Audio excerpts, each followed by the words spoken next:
అసలు ectopic pregnancy అంటే ఏంటి? ఎక్టోపిక్ ప్రెగ్నెన్సీ అనేది వచ్చిన తర్వాత ఎన్ని నెలలకి మనం ప్రెగ్నెన్సీ అనేది మళ్ళీ ఫామ్ చేసుకోవచ్చు? ఈ విషయాలు తెలుసుకుందాం. ఎక్టోపిక్ ప్రెగ్నెన్సీ అంటే గర్భసంచిలో కాకుండా కొంతమందికి గర్భం ట్యూబుల్లో కానీ, అండాశయాల్లో కానీ కొన్నిసార్లు ఈ 2 ప్రాంతాల్లో కాకుండా వేరే ప్రాంతాల్లో కూడా వస్తుందన్నమాట. దీన్నే ఎక్టోపిక్ ప్రెగ్నెన్సీ అంటారు.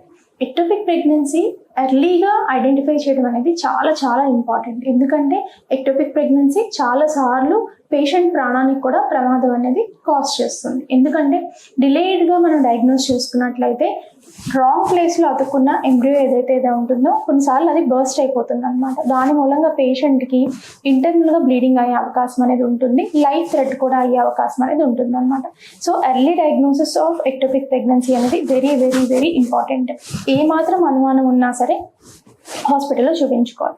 సెకండ్ ఏంటి అంటే పేషెంట్స్ జనరల్గా ఏమనుకుంటారు అంటే బ్లీడింగ్ ఎవ్రీ మంత్ అవుతుంది. ఈ ఎక్టోపిక్ ప్రెగ్నెన్సీ వచ్చిన వాళ్ళకి కూడా మంత్లీ సైకిల్ కొంచెం వచ్చినట్టే కనిపిస్తుంది, కానీ ప్రాపర్ బ్లీడింగ్ అనేది కాదు. సో వాళ్ళు ఏమనుకుంటారు, మాకు మామూలుగా పీరియడ్ అయిపోయింది కదా అని చెప్పేసి వెళ్ళారు అనమాట హాస్పిటల్కి.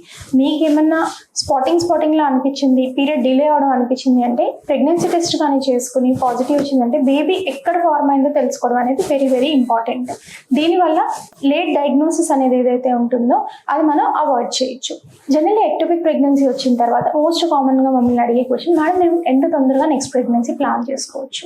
It depending on patient condition అనమాట. అంటే ఎక్టోపిక్ ప్రెగ్నెన్సీ ఎర్లీగా డయాగ్నోస్ అయ్యి మెడికల్గా ట్రీట్ చేసుకున్నారు, పేషెంట్ ఎటువంటి కాంప్లికేషన్ లేకుండా ప్రెగ్నెన్సీ అనేది తొలగించడం అనేది అయింది అంటే మాత్రం విత్ ఇన్ నెక్స్ట్ 2 to 3 monthsలో కూడా వాళ్ళు ప్రెగ్నెన్సీ ప్లాన్ చేసుకోవచ్చు. బట్ ఎక్టోపిక్ ప్రెగ్నెన్సీ లేట్గా ఐడెంటిఫై అయింది, పేషెంట్ కాంప్లికేషన్స్ ఎక్కువ అయ్యాయి, లేదు ఇంకేదైనా ఇష్యూ అయింది డ్యూరింగ్ దాట్ ప్రెగ్నెన్సీ అంటే మాత్రం డాక్టర్ సలహాతో ప్రెగ్నెన్సీ ప్లాన్ చేసుకోవడం అనేది మంచిదన్నమాట. అసలు ఫస్ట్ ఇంకేదైనా ఇష్యూ ఉందా అని ఐడెంటిఫై చేసుకోవచ్చు. మనం అన్ని ఎక్టోపిక్ ప్రెగ్నెన్సీ సర్జరీ చేయాలా, లేదు మందులతో పోతుందని కూడా చాలా మంది అడుగుతుంటారు. సేమ్ థింగ్, ఎర్లీ డయాగ్నోసిస్, మేము ట్రీటబుల్ కండిషన్స్లో కానీ పేషెంట్ వస్తే మెడిసిన్స్తోనే క్యూర్ చేయడం అనేది జరుగుతుంది.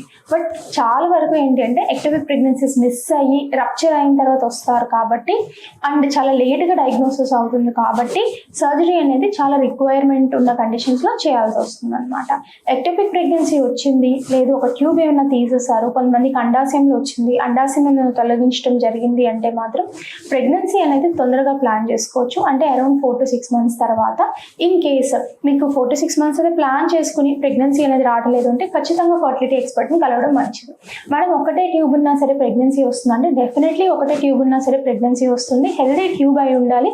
బట్ డిలే చేయడము, లేదు ఇన్ఫెక్షన్ ఏమన్నా ట్యూబ్ ఉండడం మూలంగా పక్క ట్యూబ్ కూడా అబ్నార్మల్గా ఉండడము అట్లాంటివి ఏమన్నా అయితే అంటే ప్రెగ్నెన్సీ అనేది రాదనమాట. సో ఇవి తెలుసుకోవడం అనేది చాలా మంచిది.